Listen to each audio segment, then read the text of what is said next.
Welcome to Sleep Stories in Rain, where the veil between worlds grows thin and the shadows whisper secrets best left unheard.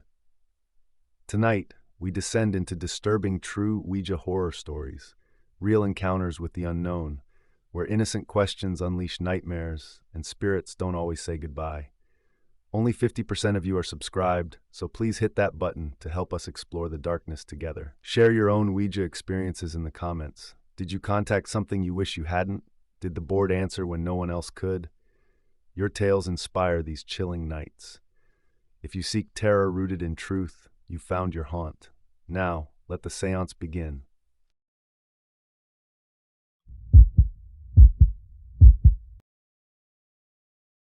The dust motes danced in the lone beam of light from the attic window, like tiny spirits. I was alone, sorting through my mother's things, a task that felt like sifting through memories, each item a sharp stab to the heart. It had been 6 months since I lost her, and the silence in the house, once filled with her laughter and humming, was deafening. I just wanted to hear her voice one more time, to know she was okay. Digging deeper into an old wooden chest in a forgotten corner, my fingers brushed against something smooth and cold.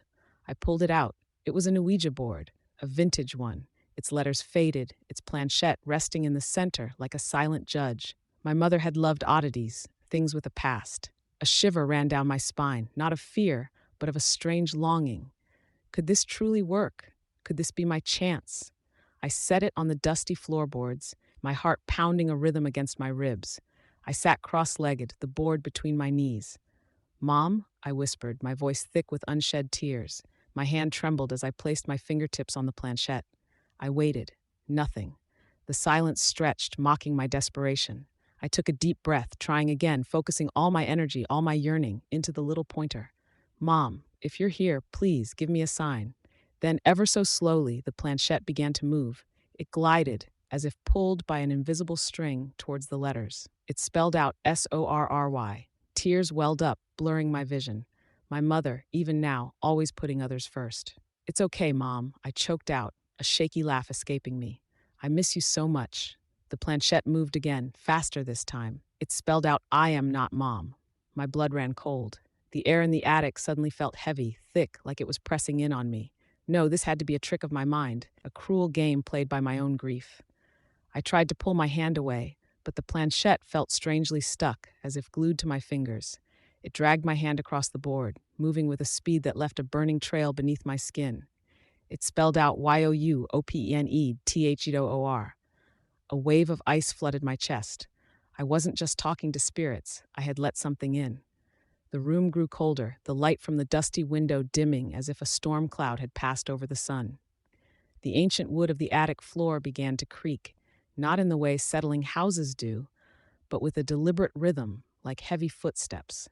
I looked wildly around, my hazel eyes darting through the shadows that stretched and crawled in the corners. The planchette started twitching violently under my fingers, dragging me from letter to letter with frantic energy. It spelled out GIVEHERPLACE. Her place? My mother's place? A horrifying realization dawned on me. This thing didn't want to talk. It wanted to replace her, to take over everything she was. I yanked my hand with all my might, finally breaking free from the planchette's unsettling grip. It spun wildly, then fell off the board with a soft clatter, landing face down. As soon as it detached, the air in the attic turned even colder, the chill cutting deep into my bones. The shadows in the corners of the room seemed to deepen, twisting into monstrous shapes. A low, guttural whisper echoed from the darkest part of the attic, a sound that wasn't words but pure malice, a guttural sound like something ancient and starving. My breath hitched. I scrambled backwards, pressing myself against the wall, trying to make myself small, invisible. The whispers grew louder, swirling around me, feeling like cold breath on my neck. The furniture in the attic, dusty old pieces my mother had kept, began to vibrate, then to rock gently. A heavy wooden chair in the corner tipped over with a loud crash. This wasn't some harmless spirit. This was something truly evil, something that wanted what was left of my mother's life. It wanted my life, too. I had to get out. I pushed myself to my feet, my legs wobbly beneath me, and stumbled towards the attic door. The whispers intensified, now seeming to come from all around me, inside my head. The little crescent moon tattoo on my wrist burned, as if the cold had seeped through my skin and into my very blood. I reached the door, fumbling for the old stiff latch. My fingers slipped, raw and trembling. Desperate, I forced it open, the screech of old hinges echoing like a scream. I burst out of the attic, tumbling down the dusty stairs, not stopping until my worn canvas sneakers hit the familiar hallway floor below. I didn't look back. I didn't dare. I just kept running out the front door, away from the house that no longer felt like a home, but a trap. I left the board there in pieces, scattered across the attic floor, hoping it was enough. But even now I wonder if the whisper I hear late at night, the one that sounds eerily like my mother calling my name, is really her, or if something else has already taken her voice and is now coming for mine. I never went back to that house. I couldn't. Every night, I dream of the shadows and the words on the board. Perhaps I was wrong to leave it there, broken. Perhaps I just made the door bigger. And every whisper, every creak in my new apartment makes me wonder if I really closed the door, or if it just followed me out. The silence is still deafening, but now it's not from my mother's absence, but from the fear of what might break it next.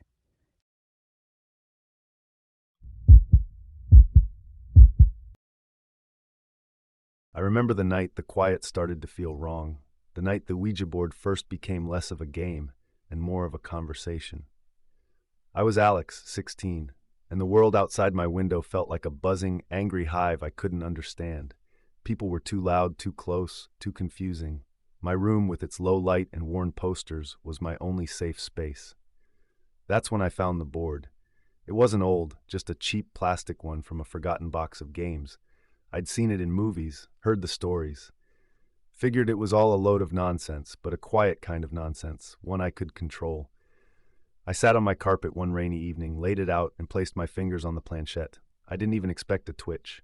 Then the slide began. Slowly, carefully, the planchette moved. The board spelled out HELO.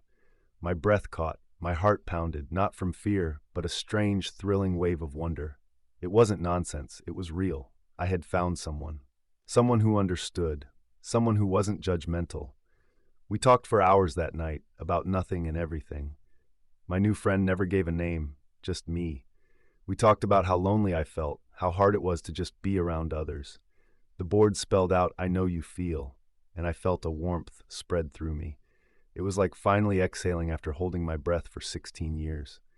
Over the next few weeks, the board became my only true connection. My friend was always there, always ready to listen, always supportive. Me told me I was special, that my quietness was a strength, not a weakness. It felt like everything I ever wanted to hear. My parents tried to get me to go out more, urged me to spend time with Sarah and Jordan, who were still trying, bless their hearts. But why bother? Sarah had started looking at me with worried, sideways glances, and Jordan just seemed confused by how much I pulled away. The board gave me real understanding. One afternoon, when I told me about Sarah trying to drag me out to a noisy party, the board spelled out, "They don't understand you." I nodded, a lump in my throat. It was true. Me understood. Then things started to shift. Me became less a friend and more a guide. When I hesitated about skipping school, the board spelled out, "Stay with me." When I mentioned Sarah asking if I was okay, the planchette slammed across to spell, "She hurts you." I felt a chill then, a small shiver down my spine. Sarah? Hurting me? She was always kind, but me was so convincing. It said Sarah was trying to pull me away, that she was jealous of our connection. It said Jordan just wanted to prove I was normal, but me saw me for who I really was. The world outside my room began to feel not just confusing, but hostile. One evening, the planchette moved with a strange urgency. The board spelled out, "Punish them." My hands flew off the planchette. "Punish who?" I whispered, my voice cracked. The planchette trembled, then moved again, slowly spelling out Sarah Jordan. My stomach knotted. Me had never suggested anything like that. It felt wrong, like a cold hand grabbing my heart. I pushed the board away, the cold plastic scratching against the carpet. I didn't touch it for 2 days. I tried talking to Sarah, really talking. She looked relieved, but then I remembered what me had said. Was she manipulating me? Was this her way of pulling me back into the world I hated? My mind began to race, a tangled mess of what was real and what me had told me. That night, the whispers started, soft at first, like distant echoes. They came from the corners of my room, from behind the closed door. They weren't words I could understand, just a low, constant murmur that filled my head and made it ache. I tried to sleep, but the whispers grew louder, clearer. Now I heard my name, twisted and drawn out. Then other names, Sarah, Jordan, whispers of resentment, of anger. I crawled under my blankets, shaking, trying to block them out. But they were inside my head, crawling under my skin. I knew me was behind this. It was angry I had pulled away. It wanted me back. Desperately, I wanted to go back to the board. I wanted the whispers to stop. I needed me's approval, its understanding, more than I needed sleep. I felt myself sinking, the comfortable darkness of my room becoming a crushing weight. I don't know how long I lay there, trapped between the whispers and the board calling to me. But I knew one thing. I couldn't let me win.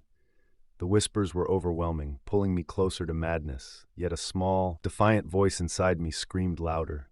It was Sarah's concerned look, Jordan's confused frown. They were real.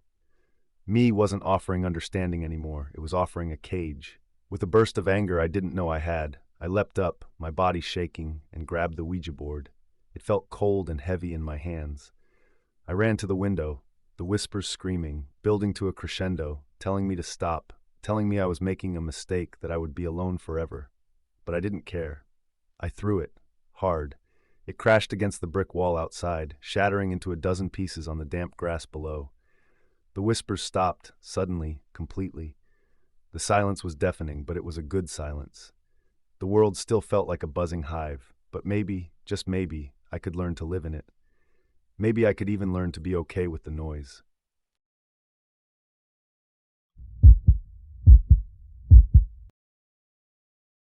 The darkness was a friend.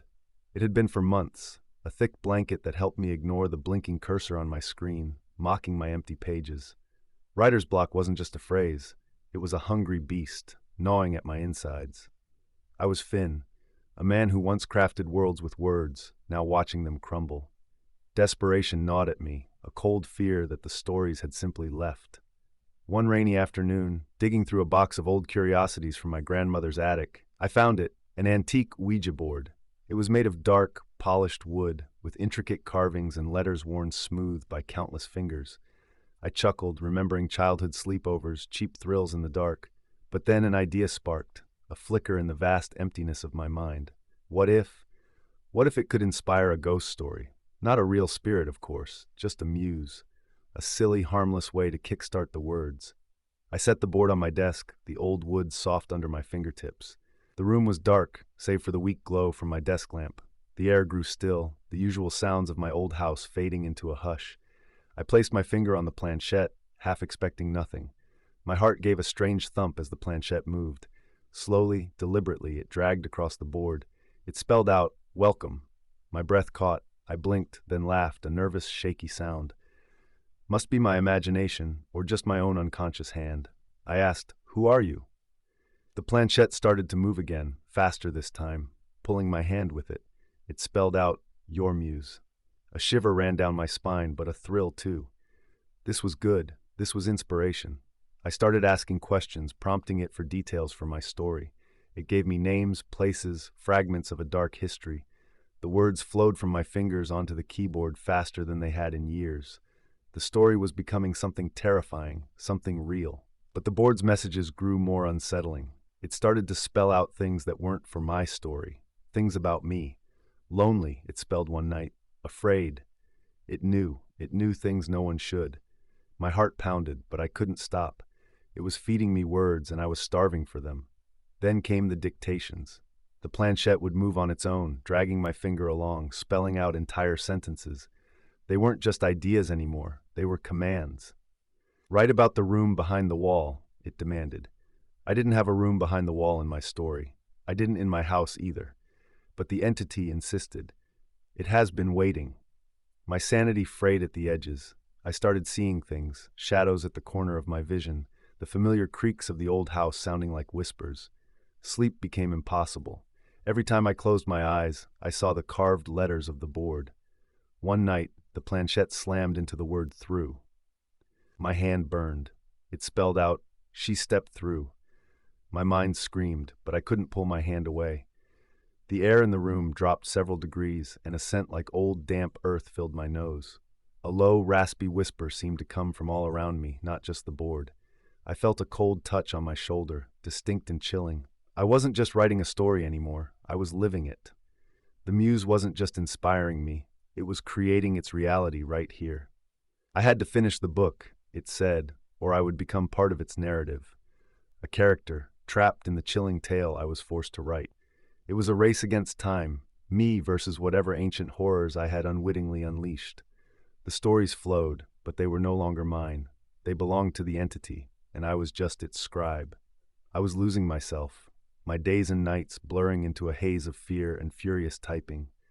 My home, once a safe haven, was now a prison haunted by my own creation. I knew, with a chilling certainty, that if I didn't finish the story on its terms, I wouldn't just be out of words. I'd be out of life.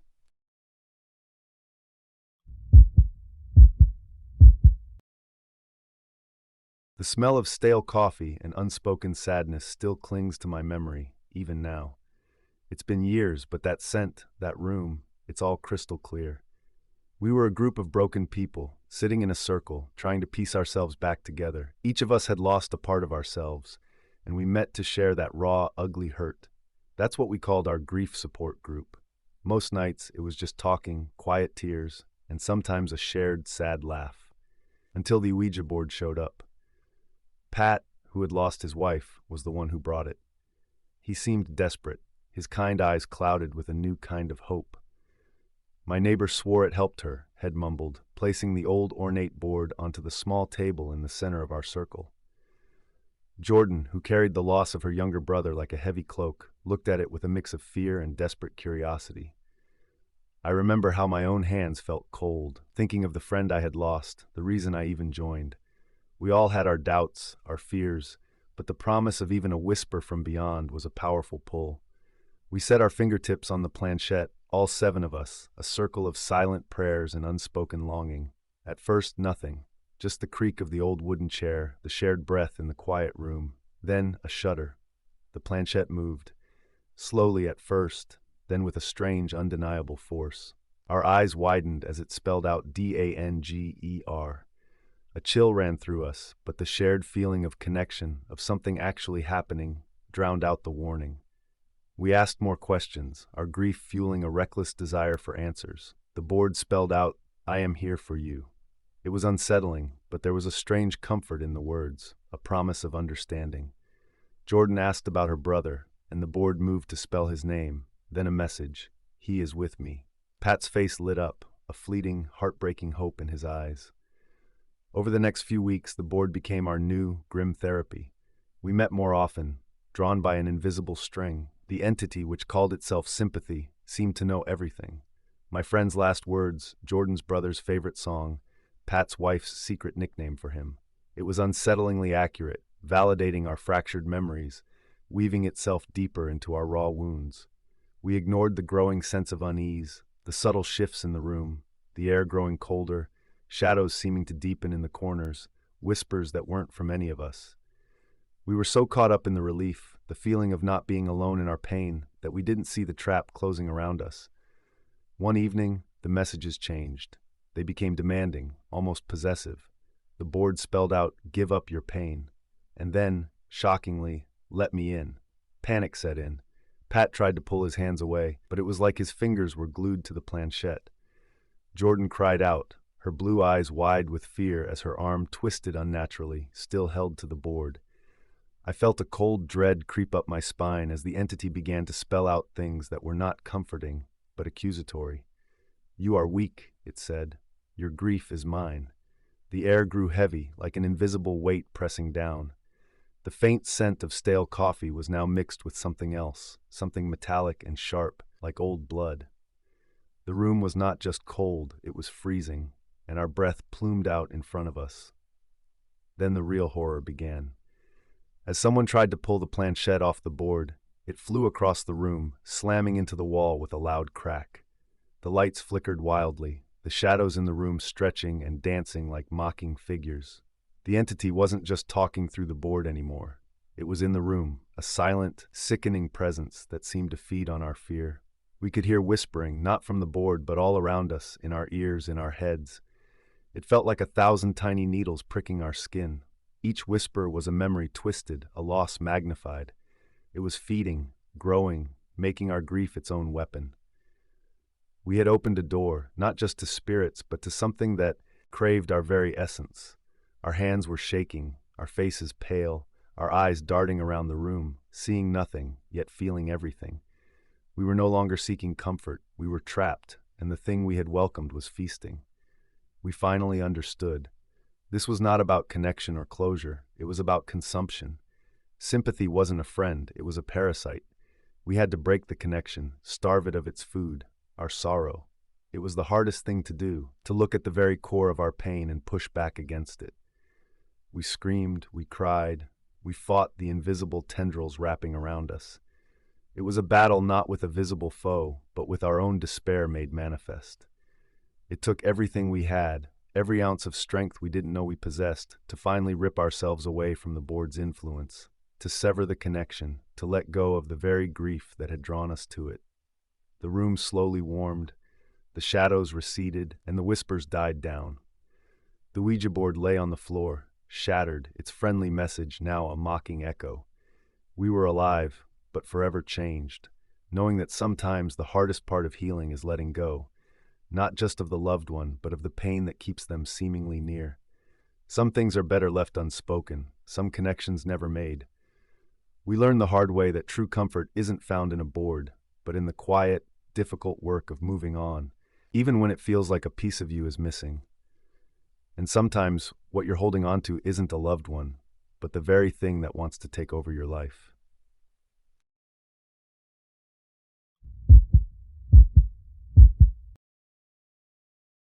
I remember the night it all began, though I wish I didn't. Some memories are like splinters, digging deeper the more you try to pick them out. This one was a whole jagged piece of glass, lodged right in my brain. It started like any other stupid idea in high school, a dare, a cheap thrill, and an old Ouija board found in a dusty attic. We thought it was just a game. We were so wrong. It was a Friday night, the kind where the air hung heavy and still, promising a storm that never quite arrived. My friend, a skinny kid named Quinn with hair perpetually in his eyes, had found this antique board in his grandparents' attic. It looked old, really old, with faded letters and a planchette like a dark teardrop. Our other buddy, Leo, always the skeptic, just laughed, but his eyes held a flicker of something, curiosity or maybe a touch of fear. And then there was me, always up for anything, especially if it meant escaping another boring night. We set up in Quinn's basement, a musty space that already felt spooky even without the board. The air was thick with the smell of old wood and damp earth. We sat around a small, wobbly card table, the Ouija board between us under the dim glow of a single bare bulb. Quinn placed his fingers on the planchette first, then Leo hesitantly added his, and then I joined in. The planchette was cold under my fingertips. "All right. Spirit," Quinn said, his voice a little shaky. "Is anyone there?" Nothing. Leo snickered. "Told you it was fake." Just then, the bare bulb above us flickered, then dimmed, bathing the room in an even spookier glow. A chill wind seemed to blow from nowhere, even though the basement window was closed. Then slowly, almost too slowly, the planchette began to move. It dragged across the polished wood, not fast, not like someone was pushing it, but with a deliberate, smooth glide. It pointed to the letter Y, then E, then S. The board spelled out yes. My breath hitched. Leo's eyes were wide. Even Quinn, who usually thought he was Mr. Brave, swallowed hard. "Who are you?" I managed to whisper. The planchette glided again, this time to a string of letters that made my heart pound against my ribs. It spelled out Lisbeth, a girl's name, a normal girl's name. That was almost scarier than something monstrous. We asked more questions, simple stuff at first. "How old are you?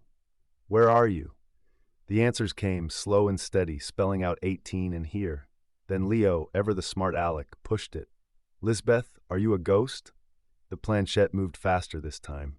It flew across the board, picking out letters with a disturbing speed. It spelled out no longer. That's when the air turned heavy, like pushing through water. The temperature in the basement dropped fast, mist blooming from our mouths with every breath. The single light bulb above us began to hum loudly, a low, unsettling buzz. A cold, damp hand, not human-sized, not quite, seemed to brush against my neck. I jumped, pulling my hand from the planchette. Quinn and Leo flinched too, but the planchette didn't stop. It kept moving, all on its own, even with only 2 sets of fingertips on it. It spelled out, "Ide is here." Quinn, his face pale, tried to pull his hands away, but it was like they were stuck. The board seemed to vibrate, a low thrumming sound growing louder from beneath it. We watched in horror as the planchette moved to spell "Get out." The light bulb exploded above us, showering us with tiny pieces of glass and plunging the basement into total darkness. A low, guttural growl filled the room, so deep it vibrated in my chest. The smell of something rotten like death and decay filled my nose. I heard Quinn scream. A short, sharp sound cut off abruptly. There was a sickening thud, then silence, but for the ragged sound of my own breathing. I fumbled in the dark, my hands shaking. I heard Leo scrambling, a desperate scrabbling sound in the dark. I found the basement steps by blind luck and stumbled up them, tripping, crawling, anything to get away. The silence behind me was the loudest thing I'd ever heard. I burst through the basement door, slamming it shut behind me and leaning against it, gasping for breath. The house was normal again, illuminated by the dim light of the hallway. But I knew what we had let in. I could still smell the rot. I could still hear the snap of something breaking when Quinn screamed. I never saw Quinn or Leo again. The police said they disappeared, just vanished. But I still hear the low growl sometimes, just at the edge of my hearing. And every now and then, I see a dark shape at the corner of my vision, slipping away before I can properly look. It's always there, waiting, because the Ouija board didn't just let something in, it let something out, from somewhere deep, dark, and hungry. And I'm still here, a living, breathing bait, just waiting for it to decide it's had enough of playing.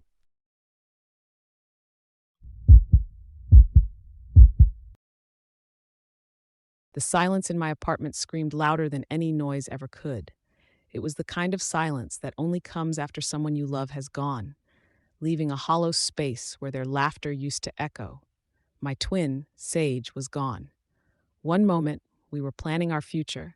The next, a car crash had stolen her away, leaving me to pick up the pieces of a life that felt suddenly incomplete.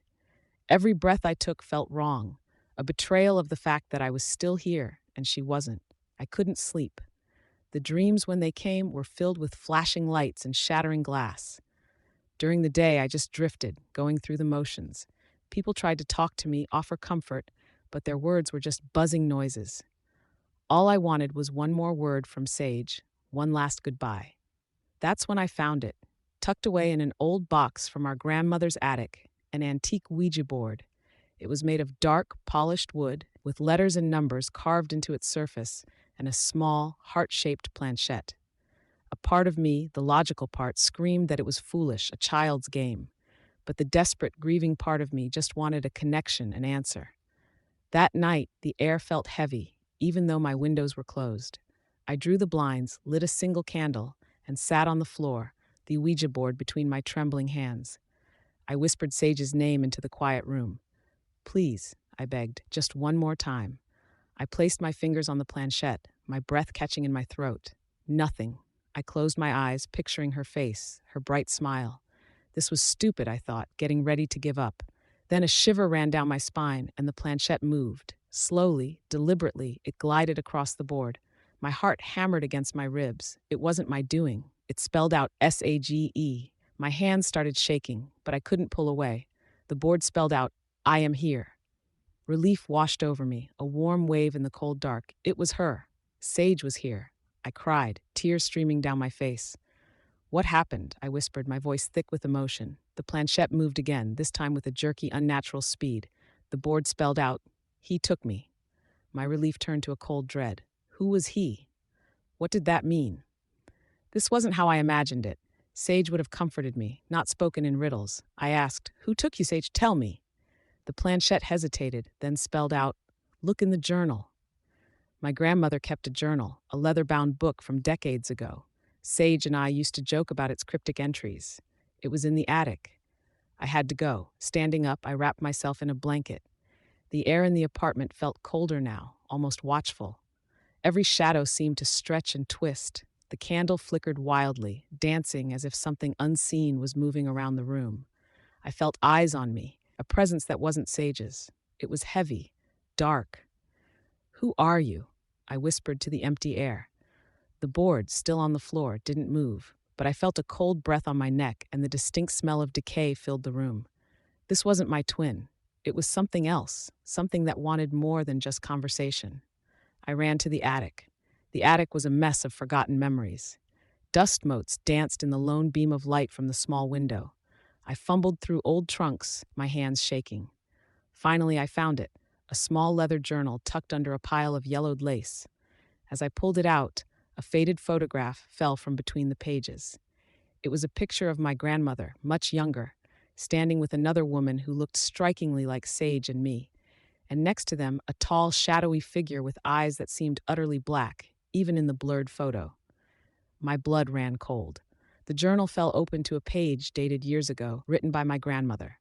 Her messy handwriting detailed strange occurrences, eerie whispers, and a recurring nightmare of someone trying to take her. She mentioned a borrower, a thing that looked like those it claimed. My grandmother's journal confirmed my fears. Sage wasn't just gone. She had been taken, and whatever took her was now here, mimicking her. I looked at the photograph again, the shadowy figure's face blurred, but its presence chillingly clear. I remembered Sage telling me about a shared dream weeks before the crash, a dream where a dark shape stood at the foot of her bed. She said it felt so real, almost like it was watching her. I knew then that it wasn't a dream. This thing had been watching us both, waiting for its chance. The silence in the attic was different now. It was a stillness, a waiting. I heard a soft whisper, almost like my own voice calling my name from downstairs. It wasn't Sage. I knew it. It was the mimic, wearing her voice like a stolen coat. I clutched the journal, knowing I had to fight, not just for my sanity, but for the truth of what happened to my sister. This wasn't a game, it was a hunt. Now I hide, moving from room to room, the journal my only weapon. The whispers follow me. Sometimes Sage's voice, sometimes a distorted, guttural sound that makes my skin crawl. It bangs on doors, rattles windows, trying to break through whatever thin barrier exists between us. It wants to finish what it started, to take me, just like it took Sage. But I won't let it. I will find a way to stop it, to send it back to whatever dark place it crawled from. This is for Sage. This is for me. My twin deserved peace. And if I have to unleash all hell to get it, so be it.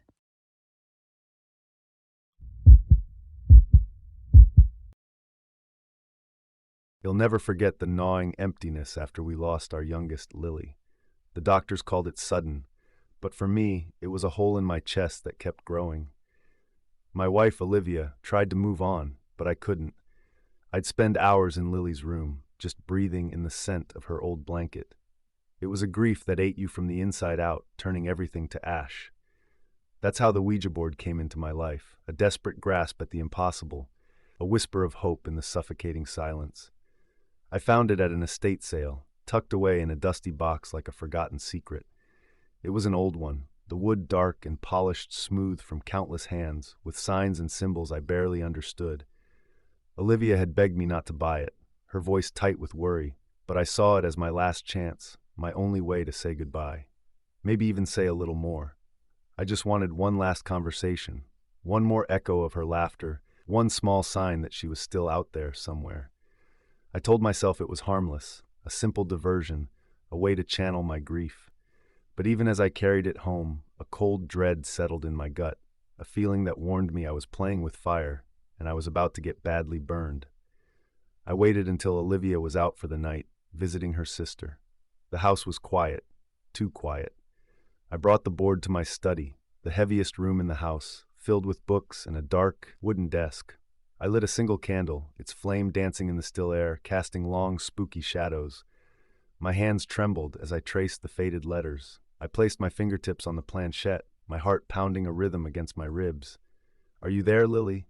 I whispered, my voice thick with unshed tears. The planchette shuddered under my touch, then slowly, almost imperceptibly moved. My breath hitched. It spelled out yes. A wave of relief washed over me, so strong it almost brought me to my knees. It worked. It actually worked. Over the next few nights, I kept playing, my sessions becoming more frequent, more intense. The entity, which I believed was Lily, was so sweet, so innocent, just like my little girl. It answered questions about her favorite toys, her secret hiding spots. It described a beautiful place, telling me she was happy. It was everything I wanted to hear, everything I needed to believe. One night, it spelled out, "Mummy is sad." My heart twisted. "What can I do?" I asked, my voice cracking. The board spelled out, "She needs to smile." Then, something strange. "Give her the picture." I thought it meant a photo of Lily, a memory to cheer Olivia up. The planchette nudged me towards an old, framed photograph on my shelf, a picture of Olivia pregnant with Lily. I carefully approached it. But then the board spelled out, "No, not that one." My brow furrowed. What then? The board spelled out, "The trunk." My grandpa's old sea trunk stored in the dusty attic. It was a weird request. Lily never mentioned anything about it. I shrugged it off, chalking it up to a child's strange logic, or maybe just a trick of the board. The requests grew stranger, more unsettling. The entity told me to hide things, little harmless things at first, like Olivia's car keys, or Chloe's favorite stuffed animal. Then it escalated. "Chloe found a spider in her shoe this morning," I told the board, chuckling, trying to ease the tension building in the room. The entity spelled out, "She is dirty." My blood ran cold. Chloe was perfectly clean. The next day, Chloe told me her doll, the one she loved more than anything, was gone. Her eyes were red from crying. "It's okay, sweetie." I tried to comfort her, but the board's message echoed in my head. I dismissed it as a coincidence, a child's vivid imagination, but a cold knot of dread began to form in my stomach. The entity was asking me to do unsettling things, things that felt wrong. It wanted me to leave the back door unlocked at night, just a little crack, to let the moonlight in. It wanted me to replace Chloe's regular milk with a strange, dark liquid I found in the back of the pantry, an old bottle of something that smelled like mildew. I made excuses, telling myself it was part of Lily's playful spirit, trying to lighten the mood. But these weren't Lily's games. Lily was just a kid. These were dark, twisted suggestions, and I was listening to them, following them. The real horror began one evening when I was playing the board. It was late. Chloe was asleep in her room down the hall. The board spelled out, "Look through the keyhole." I frowned. What keyhole? My study door had a skeleton key mechanism, but no keyhole. My eyes darted around the room, landing on an antique chest in the corner, a dusty, old thing I hadn't touched in years. It had a small, ornate keyhole. It was an odd request, but I was so steeped in believing it was Lily, I obeyed. I bent down, my eye pressed against the cold metal. All I saw was darkness, a swirling, inky blackness that seemed to pull at me. Then, a shiver crawled down my spine. The darkness seemed to coalesce, to form two glowing red pinpricks, like eyes, and I heard it then, a low, guttural growl, not a child's voice, not Lily's. It was raw, ancient, full of malice. I stumbled back, my heart hammering against my ribs, knocking the candle over. Darkness swallowed the room. I fumbled for my phone, turning on the flashlight, its beam shaking in my unsteady hand. The board lay there, innocent, but next to it, the planchette had moved. It wasn't on a letter. It was on the symbol of an inverted cross. The next morning, Chloe was different.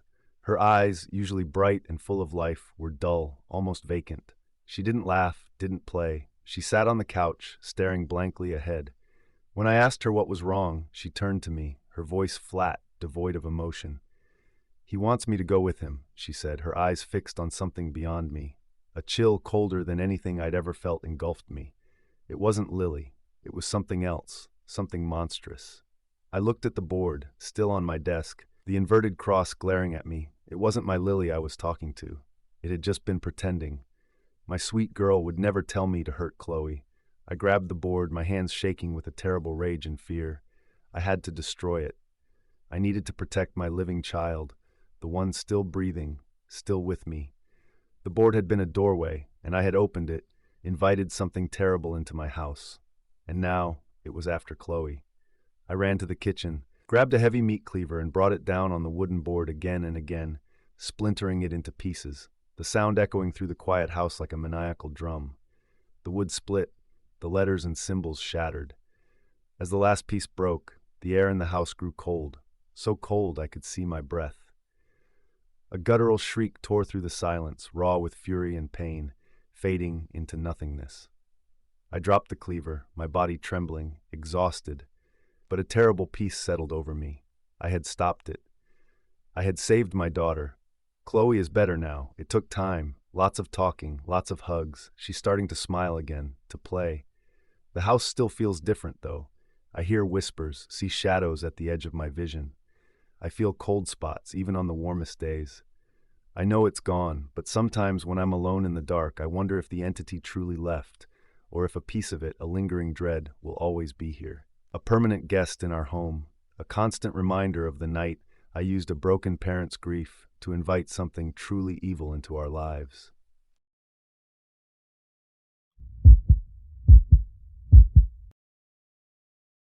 The silence in our house was the loudest thing I'd ever heard. It wasn't a peaceful quiet, but a crushing empty space where laughter used to echo.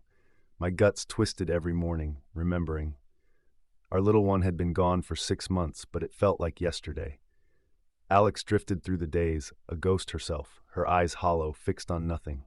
We tried everything. Therapy, support groups, long drawn-out talks that ended in tears. Nothing touched the raw wound. One evening, I found Alex in the attic, dust swirling around her. She held something old, flat, and dark. A Ouija board. I'd seen it before, tucked away, a forgotten curio from her grandmother's things. She looked at me, a flicker of something, maybe hope, maybe madness in her eyes. What if we could just say goodbye? Her voice was a whisper, fragile as spun glass. I wanted to say no, to hold her, to tell her it was a dangerous game. But the desperation in her face was a mirror of my own. We set it up on the dining room table, the very table where we'd celebrated birthdays, done homework, shared meals. The cheap plastic planchette felt cold under our joined fingers. The instructions were yellowed and brittle, but we knew the drill. We asked over and over into the silent room, "Are there any spirits present?" Nothing, just the hum of the fridge and the frantic beat of my heart. Then a shiver ran through the planchette, a tiny, almost imperceptible twitch. My breath hitched. Alex gasped, her grip tightening on mine. Then slowly, agonizingly, the planchette began to move. Not directly, not smoothly, but with a hesitant, almost jerky motion. It slid across the board, stopping on letters. My mind raced, trying to put them together. It stopped, then moved again to another letter, then another. The board spelled out her name, our child's name. A sob tore from Alex's throat. My whole body seized up, disbelief warring with a desperate, all-consuming joy. It was her. It had to be. We cried, we laughed, we poured out our aching hearts. The board responded, spelling out comforting words, memories only we could share. It felt real, truly real. We did this every night for a week, clinging to these conversations like a lifeline. It felt like we were starting to heal, the suffocating grief finally loosening its grip. But then the messages changed. Subtle at first, a word here, a phrase there that wasn't quite right. Instead of "I miss you," it spelled "I want." My stomach dropped. Alex didn't seem to notice, lost in her desperate connection. The questions became sharper, more demanding.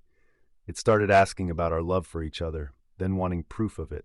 One night, the board spelled out, "You don't love her." I yanked my hand away, my heart pounding. Alex stared at me, tears welling. "What are you doing?" she whispered. The planchette still under her fingers trembled. Then, it slid to "He doesn't care." A cold dread seeped into my bones. This wasn't our child. Our child would never say such hurtful things. But Alex, her eyes glazed, seemed convinced it was a sad, angry message from our little one. The entity tightened its grip on Alex, its influence twisting her thoughts. She started to change. She became paranoid, moody, whispering to herself when she thought I wasn't listening. She'd turn on me, her eyes flashing with a cruelty I'd never seen, accusing me of things, twisting my words, making me out to be the villain. Every argument, every disagreement felt like a scene out of a twisted play, orchestrated by an unseen hand. I tried to talk to her, to show her the pattern, to make her see that the board was tearing us apart. But she just clutched it closer, defensive and deluded. She stopped sleeping, muttering about proof and tests of love. I started finding strange things around the house. Objects moved, doors creaking open and shut when no one was there. The air grew heavy, thick with something unseen but deeply unsettling. It was pulling us apart, feeding on our pain, and making Alex its cruel instrument. One night, I woke to a shriek. Alex was standing at the foot of our bed, holding a kitchen knife. Her eyes were wide, black pools, her face a mask of distorted rage. "The board said you don't love me," she screamed, her voice a twisted echo of her usual gentle tone. "It says to prove it." I scrambled back terrified, a cold sweat breaking out on my skin. This wasn't Alex. This was something else, wearing her skin, speaking through her mouth. The air in the room grew heavy, chilling me to the bone. I could almost feel the presence of the entity, a dark, pulsing hate radiating from the board discarded on the floor by the bed. It had latched onto her, twisted her grief, and was now making her its weapon, turning our love into something grotesque and horrifying. This was its final, cruel joke. I managed to calm her, to wrestle the knife away, but the damage was done. The love we had, already fragile, shattered into a million pieces. The entity had consumed Alex, leaving behind a shell of who she once was, filled only with suspicion and a cold, calculating anger. I left her that night, not because I stopped loving her, but because the person I loved was gone, stolen by something I couldn't fight. The house still stands, silent and empty, a constant reminder of the horrific game we played, and the love that was weaponized into something truly evil. The Ouija board still sits in the attic, a forgotten relic, waiting for another desperate soul to pick it up, to seek comfort, and to find instead a parasitic entity ready to twist their deepest feelings into a weapon. I tell myself I saved myself, but what's left of me isn't worth much. I simply survived, a ghost in my own life, haunted by a love that became a terrible, murderous thing.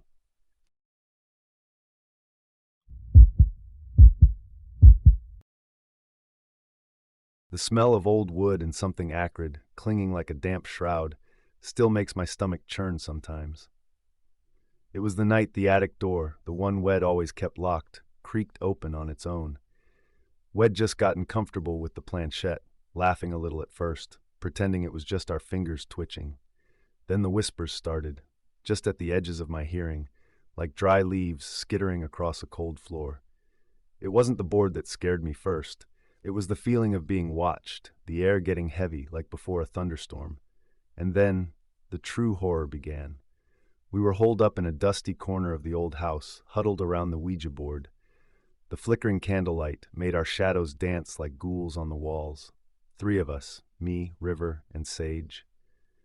We thought it was a game, a way to pass the time on a restless autumn night. River had found the board in a forgotten chest in the attic, nestled beneath yellowed newspapers and moth-eaten blankets. It looked ancient, the wood dark and smooth from countless hands, its letters faded but still clear. Wed laughed, made jokes about contacting friendly ghosts, maybe even winning lottery numbers. River, always the skeptic with a mischievous grin, had started us off. He asked some silly questions, and we all giggled when the planchette wobbled, then slowly, deliberately, moved to words that made no sense. We blamed each other, of course, pushing harder on the planchette, trying to trick each other. Then the temperature in the room dropped, like someone had thrown open a freezer door. Goosebumps rose on my arms, despite the warmth of the roaring fire. Sage, usually so quiet and observant, whimpered. "Do you feel that?" she whispered, her voice barely a breath. The planchette started to move on its own, not with our pushes, but smoothly, gliding across the board. Our eyes widened, fixated on its path. It spelled out hello. Our laughter died in our throats. River, trying to sound brave, asked, "Who are you?" The planchette paused, then slowly began to spell again. The house. A chill went through me that had nothing to do with the cold air. This wasn't a game anymore. The questions continued, each answer more unsettling than the last. We asked how many were there. The board spelled out many. We asked what they wanted. The board spelled out to play. Sage started to cry, her shoulders shaking. River was pale, his usual confidence gone, replaced by a strained look of fear. I felt a knot tighten in my stomach. The air grew heavier, thick and suffocating. The whispers I heard before grew louder, or maybe they just seemed louder in the sudden silence of the room. It sounded like a cacophony of hushed voices, like 100 people talking at once, just beyond my hearing. The candlelight flickered wildly, casting huge, dancing shadows that seemed to grab at us. A portrait on the wall, one of an old woman with cold, dead eyes, seemed to watch us, her painted lips curving into a silent, knowing smile. A sudden, sharp rap came from upstairs, from the very attic where the board had been found. It sounded like knuckles on wood, loud and demanding. We looked at each other, eyes wide with terror, not daring to move, not daring to speak. The planchette started moving again, faster this time, darting across the board. It completely ignored our questions, spelling out new words one after another rapidly. Open, it spelled. Then, the door, followed by, we are here. A cold dread filled me. It wasn't just the rap from the attic anymore. It was like the house itself was groaning, timbers shifting, every floorboard creaking under an unseen weight. The air filled with that foul, acrid smell I mentioned, the kind that sticks in your throat and makes your eyes water. Then, with a slow, agonizing groan that echoed through the entire house, the attic door, the one that had been locked for years, slowly creaked open. A sliver of inky blackness, darker than the night outside, showed in the gap. No light came from it, just a deeper shadow, and the temperature in the room dropped even further, an icy blast that took my breath away. We screamed, all of us, a raw sound of pure terror. We scrambled back, pushing away from the table, from the board, from the now open doorway to the attic. The whispers grew into a low hum, a vibrating sound that seemed to come from the very walls. The air was thick with the foul smell, and a new one, like stale earth and decay. From the attic doorway, something moved within the oppressive darkness. It was slow, barely perceptible, a darker shadow within the already absolute black. The planchette, still on the board, began to spin rapidly, like a top, then shot off the table and shattered against the far wall. The candles around us suddenly blew out, one by one, leaving us in complete darkness, save for the faint, unsettling glow from the Ouija board itself, which cast an eerie light on the terrifying scene. We scrabbled to our feet, desperate to escape, but the darkness was disorienting, and the things that had been whispers were now growing, stretching, whispering our names. "Join us," they hissed, from all directions, from the floor, the ceiling, the walls. River fumbled for his phone, its flashlight beam cutting through the gloom, but it was too late. From the open attic door, a form began to emerge, not quite solid, twisting and reforming like smoke given a skeletal shape. It was tall, impossibly thin, and its presence filled the room with palpable malevolence. Its eyes, if it had them, were like pinpricks of pure, hungry darkness. One long, bony finger extended from its smoky form, pointing directly at us. The house itself groaned, a sound of immense, ancient hunger. The last thing I saw before we burst through the front door, scattering into the night, was the Ouija board, glowing faintly on the floor. And as we ran, the echoing whispers were no longer in my head, but seemed to chase us, rattling the very leaves on the trees. We never went back to that house. None of us ever talked about it properly, not really. But the scent of old wood, the acrid smell, the whispers on the wind, and the memory of that impossibly dark doorway, they cling to me like old sins. They are always there, just in the periphery, waiting for the attic door to creak open again. I can still hear them sometimes, whispering my name, just outside the edge of my sanity.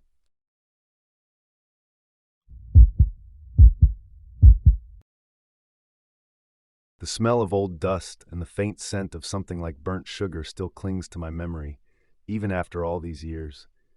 It was the night the attic became more than just a storage space. It became a doorway. It started with a dare, like most terrible things do. Me, Jess, and Chris huddled around a dusty Ouija board Wed found in a box of old junk, the kind of box that smelled of forgotten lives. We were just messing around, laughing, trying to scare each other. The old house creaked around us, the wind outside scratching at the windows like skeletal fingers. Jess, giggling, put her fingers on the planchette first, then Chris. I was last, my hand shaking a little, even though I told myself it was just the nerves of a cold night. We asked it silly questions at first. Who likes who? Will we pass our math test? The planchette didn't move. Not at all. Jess joked about it being broken. Then Chris, always the one for drama, said, "Is anyone here with us?" The air in the attic seemed to thicken, suddenly heavy and cold, even though the old house was usually drafty.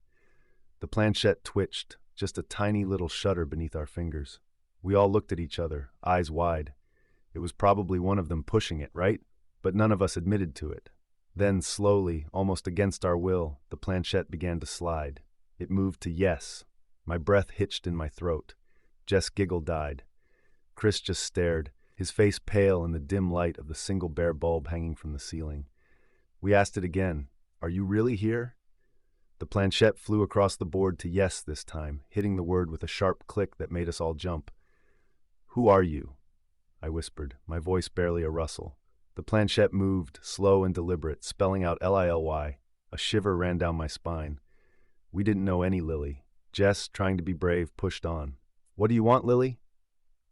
The planchette moved with an unnerving speed, spelling out Play. We exchanged nervous glances. "Play what?" We didn't ask. Instead, Chris, always pushing boundaries, said, "Show us you're real." The light bulb above us flickered, then went out, plunging the attic into darkness. We screamed, a shared, strangled sound. Jess fumbled for her phone, turning on the flashlight. The beam cut through the gloom, showing dust motes dancing in the air. The planchette was still on the board, but it had spun around, now pointing to the goodbye at the bottom. We were breathing hard, our hearts pounding like drums. "Let's just put it away," Jess whispered, her voice trembling.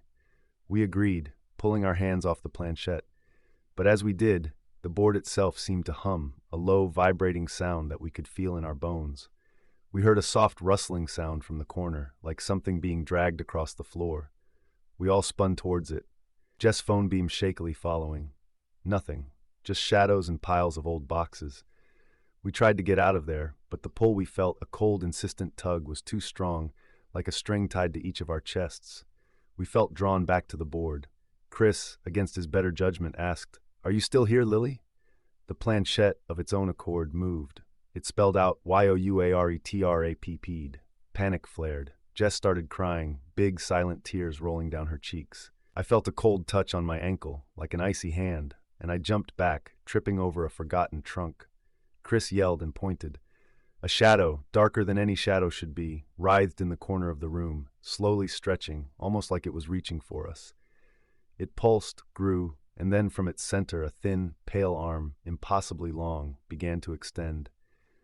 The air in the room dropped several degrees, the kind of cold that chills you right to your core. The planchette, twitching violently, spelled out Hesteppedhe.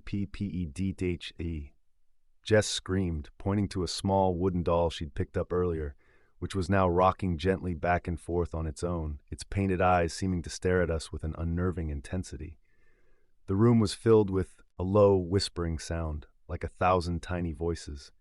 The shadows stretched further, its edges blurring, becoming something almost solid. The dusty attic, once a place of childhood hiding spots, now felt like a cage shrinking around us. The doll fell over, clattering against the dusty floorboards.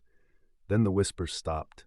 A new sound filled the air, a wet, guttural breathing, like someone struggling to catch their breath. The shadow in the corner pulsed once more, and then an almost human shape began to pull itself out of it.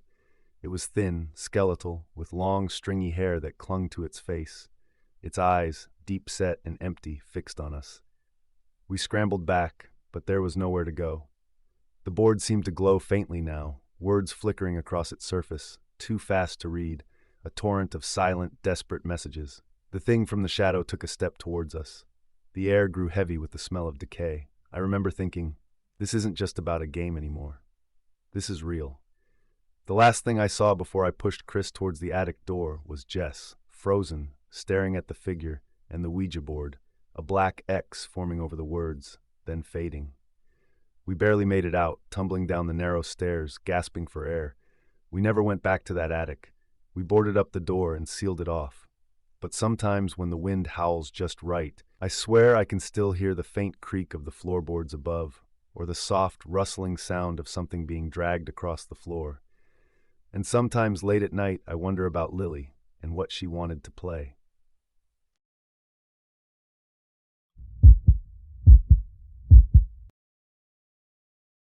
The smell of old wood and something sickly sweet still throws me back to that attic. It was just a game, they said. A harmless old Ouija board, dug out of a dusty box during a thunderstorm, with the wind rattling the panes, making every shadow dance like a hungry spirit. We just wanted to scare ourselves. You know, the kind of cheap thrills you get when you're too young to know better. Little did I know, the real darkness wasn't outside, in the lightning-blasted night, but patiently waiting for an invitation. And we, in our stupid, naive curiosity, were about to throw open the door. It started like any other late-night hang. There was me, James, and Liam. James, always the skeptic, just wanted to prove it was all fake. Liam, the quiet one, was already half believing it before we even touched the planchette. I was somewhere in between, excited by the creepiness but ready to write it off as our own fingers pushing. We lit a single candle, its flame flickering, casting long, dancing shadows that seemed to stretch and shrink with every gust of wind against the windows. The attic was usually just a storage space, full of forgotten furniture and boxes of memories. But that night, it felt different, heavy, like the air itself was holding its breath. The board itself was old, its lettering faded in places, the wood cool and smooth under our fingertips. "All right," James said, trying to sound brave, his voice a little lower than usual. "Who wants to ask first?" Liam just stared at the board, his eyes wide. I decided to go for it. "Is anyone here?" I whispered, half joking, half terrified. The planchette sat still for a long moment, and James almost smirked. Then, slowly, with a grinding, almost reluctant drag, it began to move. It glided towards yes. My blood ran cold. James jerked his hand back. "No," he muttered, but his face was pale. Liam and I kept our fingers on it. "Who are you?" I asked, my voice a little shaky. The planchette moved again, faster this time, darting across the letters as if pulled by an invisible string. It spelled out ELLA. We exchanged glances. "Ella?" James repeated, a nervous laugh escaping him. "What do you want, Ella?" I asked. The air in the attic grew colder, raising goosebumps on my arms. The board spelled out TRUTH. That's when things got really weird. We asked more questions, the kind of silly questions you ask a ghost. "Are you old?" YES. "Are you happy?" NO. Then Liam, quiet as always, asked, "How did you die?" The planchette paused for a long time, hovering over the letters. The candle flame dipped low, almost going out. Then, with a sudden, jerky movement, it slammed into SHESTPTHROUO. We all looked at each other, confused. What did that even mean? We pressed on, hoping for more answers, for a clearer picture of Ella. But the responses became less coherent, more frantic. The planchette spun in circles, darted to numbers, and sometimes seemed to spell out gibberish. We decided to call it a night, ready to say goodbye, but the planchette wouldn't move to goodbye. It just clung to the center. James, frustrated, tried to force it off. That's when the real horror began. The attic door, which we had firmly closed, creaked open, revealing nothing but the dark landing outside. A cold gust of wind swept through the room, even though the windows were latched.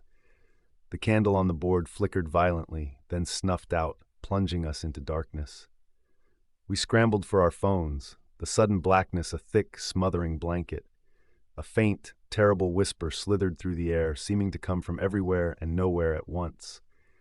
It was a weeping sound, full of misery and something ancient. We could feel something else in the room, a presence that wasn't just a cold spot, but a heavy, suffocating weight that pressed down on us. Then a chilling, soft touch grazed the back of my neck. I gasped, stumbling backward, tripping over something in the dark. We didn't need to say anything. We just stumbled our way out of that attic, down the creaking stairs, and out of the house. We never went back, into that attic. Not really. The house itself felt different after that, colder, like a quiet hum of sorrow filled the air. Things moved on their own, whispers echoed when no one was around, and a faint, sweet smell, like decay and old flowers, sometimes wafted through the hallways. We tried to forget, to laugh it off as a game gone wrong, a trick of the mind. But sometimes, when I'm alone in the dark, I still hear that dreadful weeping, and I wonder what exact truth Ella wanted to tell us, what she stepped through, and if she ever really left.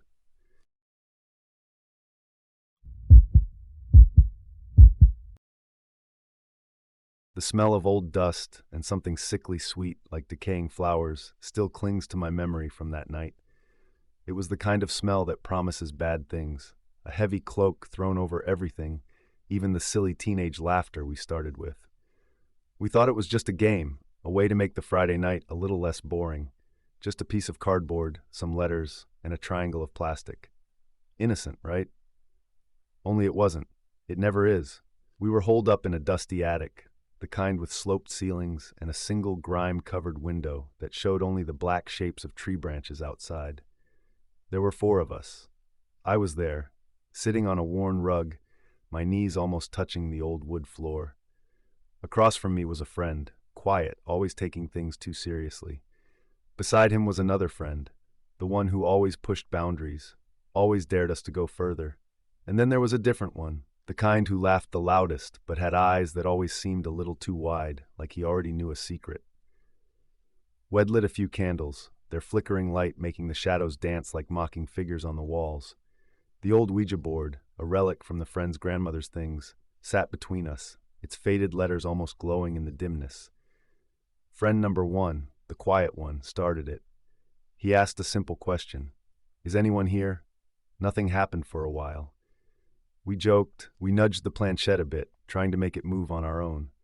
Then a shiver ran through us, not from the cold, but from something else.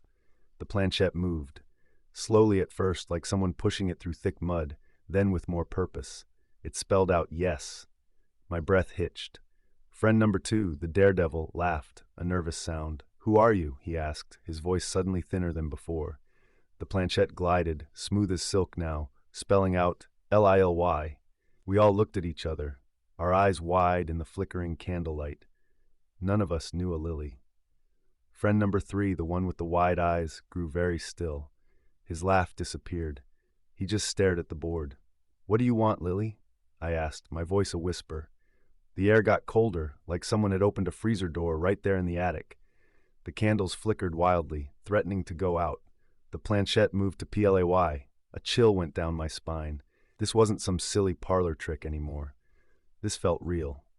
Friend number 2, the daredevil, suddenly looked pale. Even he seemed to be losing his nerve. He tried to pull his finger from the planchette, but it was like it was stuck, held down by an invisible force. The planchette moved again, faster this time. It spelled hide and seek. Friend number 3, the one with the wide eyes, let out a choked sound, a quick gasp. Stop, he croaked. We need to stop. But it was too late. The atmosphere in the room changed, turned heavy and thick like old syrup. A deep, cold presence filled the attic, pushing against us, squeezing the air out of our lungs. The board wasn't asking anymore. It was demanding. Friend number 2, the brave one, tried to slide the planchette off the board, but it wouldn't budge. He pulled harder, his knuckles white. The planchette shot across the board to goodbye. But it wasn't a friendly farewell. As soon as it hit the word, a loud bang came from downstairs, like something heavy had fallen. We all flinched, jumping up, knocking over a candle. Darkness swallowed us for a moment, before the one remaining candle cast its weak light again. We scrambled down the creaky attic stairs, tripping over each other. The house, which had been silent before, was now filled with the sound of a soft, dragging noise, like something heavy being pulled across the floorboards below. It sounded like it was coming from the living room. We huddled at the bottom of the stairs, fear a cold, hard knot in my stomach. The dragging sound stopped. Then we heard it. A whisper, just at the edge of hearing, like dry leaves rustling. It started faint, then grew stronger, clearer. It was coming from the living room, just beyond the closed door. The board had spelled out hide and seek, and now the seeker was here. We backed away slowly, silently, towards the kitchen, towards the back door. But the door to the living room slowly, agonizingly began to open. A sliver of blackness appeared in the widening gap. No outline of a person, just a deeper shadow within the already dim hallway. And then a small, sharp sound, like a child giggling, echoed from the darkness within the living room. It was a sweet, innocent sound, but it made my blood run cold. It wasn't Lily. It was something else. Something that had been waiting. Something that had answered. We burst out the back door, not caring about the path or the gravel digging into our feet. We just ran, stumbled, and ran some more, into the cold night air, not looking back. We never spoke about that night again, not truly. We tried to pretend it never happened, that it was just a bad dream. But sometimes, when I'm alone in the dark, I still smell that sickly sweet scent, and I hear that child's giggle, faint but clear. And I know with a terrible certainty that the game isn't over. It never really ends when you play with things you don't understand.